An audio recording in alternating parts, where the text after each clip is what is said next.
अभी तक हम ये देखते थे, इलेक्शन हो गया पूरा, उसमें फैसले, टिकट बंटवारा, फलाना वाला, ये सब राहुल गांधी बहुत कीनली उसमें जुड़े हुए, मुझे तो नहीं लगता ऐसा। पार्टी कर रही थी कुछ एक बड़ी चीज़ों को आप छोड़ दें तो। इसके अलावा हमने अचानक ये देखा कि जब ये स्पीकर वाली बात चली कि भाई स्पीकर और डिप्टी स्पीकर वाली बात, तो राहुल गांधी अचानक सामने आए कि अरे कल राजनाथ जी ने खड़गे साहब को फोन किया था और उसके बाद कॉल बैक नहीं किया, ये हमारे नेता का अपमान किया।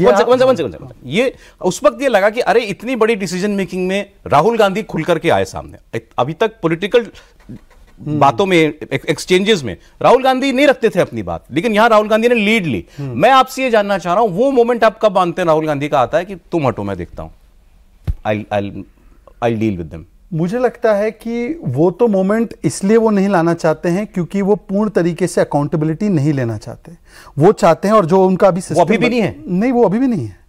ये तो देखिए, अगर आज एलओपी की पोस्ट को वो नहीं स्वीकारते, नहीं लेते इसको, तो लोग कहते कि ये जिम्मेदारी अपनाने के लिए तैयार ही नहीं है।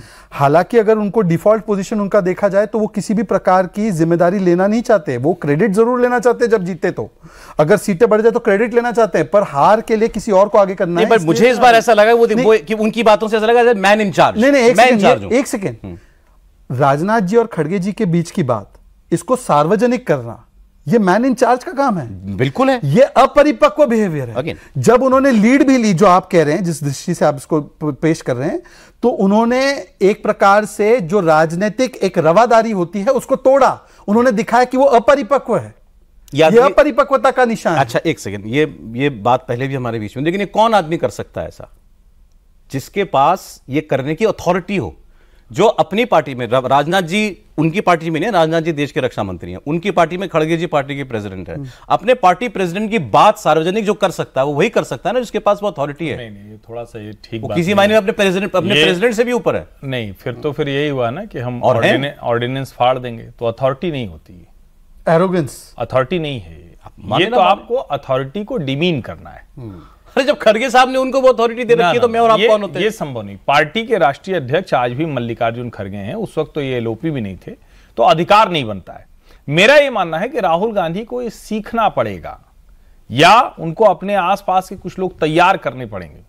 ठीक बात है कि ये मैंडेट ऐसा है कि किसी की ब्रूट मेजोरिटी नहीं है, लेकिन उनकी भी इतने सांसद नहीं है, और अगर ये समन्वय, ये कोऑर्डिनेशन नहीं करेंगे तो उनका नंबर तो 99 है ना।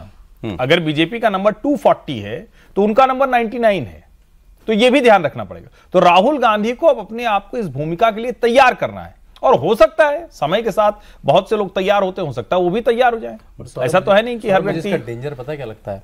अब ये बहुत सारी मीटिंग्स में बैठेंगे, सीबीआई डायरेक्टर का जब चयन होगा, सीवीसी का होगा, लोकपाल का होगा, इलेक्शन कमिश्नर का होगा, ठीक है।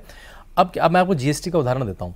जीएसटी काउंसिल में सारे फाइनेंस मिनिस्टर होते थे, और कोई भी जीएसटी का जो रेजोल्यूशन है वो वोटिंग तक नहीं हुई, नहीं सारे सर्वमति से पार होगा। ये बाहर आकर थे गब्बर सिंह टैक्स, क्या इन्होंने अपने फाइनेंस मिनिस्टर से बात नहीं करी थी जिनके पार्टी के? अभी ऐसे करेंगे, वहां जाके कुछ बोलेंगे और बाहर आके इमेच्योरिटी से कुछ बोलेंगे, और पॉलिटिकल पॉइंट्स, क्योंकि इनको देखिए नहीं, वो तो फिर बात खून लग गया, इनको खून लग गया है कि मेरा झूठ बिक रहा है। अब अगर ये अंदर कुछ बोलेंगे, बाहर कुछ बोलेंगे, तो उस मीटिंग में दो आदमी और है ना, एक प्रधानमंत्री, लेकिन दूसरे भी मीटिंग में आके बता देंगे। जीएसटी किसी मीटिंग में कांग्रेस के फाइनेंस मिनिस्टर ने कुछ नहीं कहा, और बाहर आके उनका गब्बर सिंह टैक्स। जो पार्लियामेंट्री प्रोसीडिंग्स होती है वो सब ऑन रिकॉर्ड दर्ज होता है, उसके मिनट्स होते हैं, और बाकायदा बहुत, जिसको कहे ना कि उन मिनट्स का बड़ा महत्व होता है। तो अगर राहुल गांधी इस पर गब्बर सिंह टैक्स बोलना या इस तरह कोई, वो पॉलिटिकल नहीं।